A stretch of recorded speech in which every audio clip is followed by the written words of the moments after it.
Is it authentic about all of Black America or just a segment of Black America?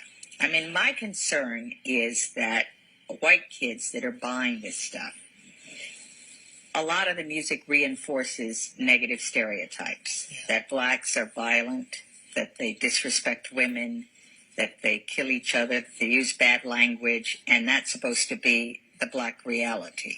Well, does that concern you? That's just a result that we don't have a lot of media outlets, because the white community is way more violent than the black community on a bigger level. You talk about black on black violence.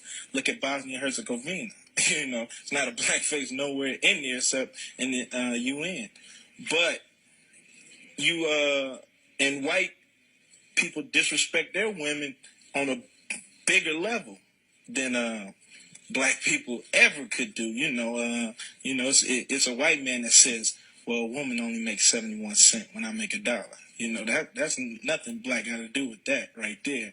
So the kids today are really not concerned on really white people endorsing who we are. We're not concerned about that in 93. And I think that we really need to refocus as a community and could care less who looks bad upon us, because it doesn't make a difference. White people have really never helped our situation. Matter of fact, they was founders in putting us in this situation. So their endorsement shouldn't matter in 1993. So you don't care what they think? Not at all.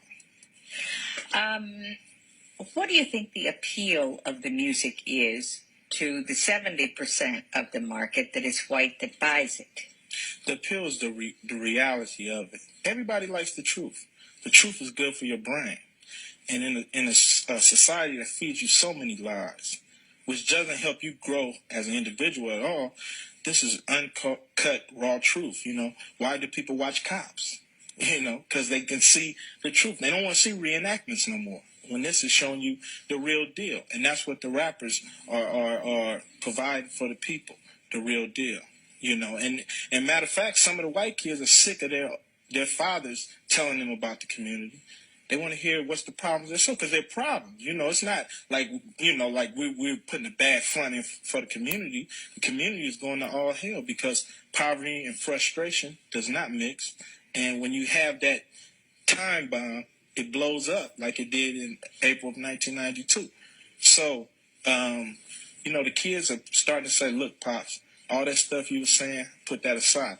We're becoming their heroes. And that's really why the media is in a frenzy, because the white kids are taking Bon Jovi and all these clowns off their wall, putting up IceCu and Public Enemy, and then they're starting to listen to what we have to say, because it's not all on the gangster tip. A lot of it is really political, and that's where the problem stems. Let me ask you about the influence of white record promoters and record label people.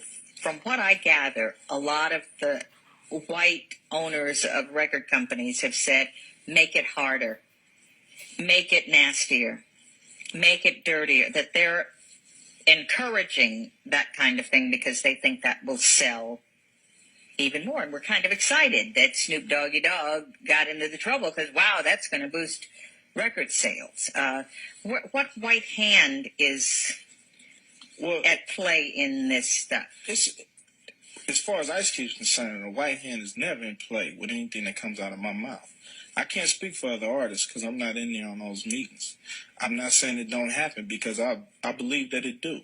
And if that's happening, if an artist is influenced by the record companies to say what he really don't feel, then he's definitely a fool for putting out material that he doesn't feel and he has to go take the heat for. But I don't allow the record company to come to the studio when I'm in the studio, and I don't allow them to tell me what I can or can't put on the record. When I hand them a record, that's what they better put out. Because the day they don't put that out is the day IceCu will go completely off.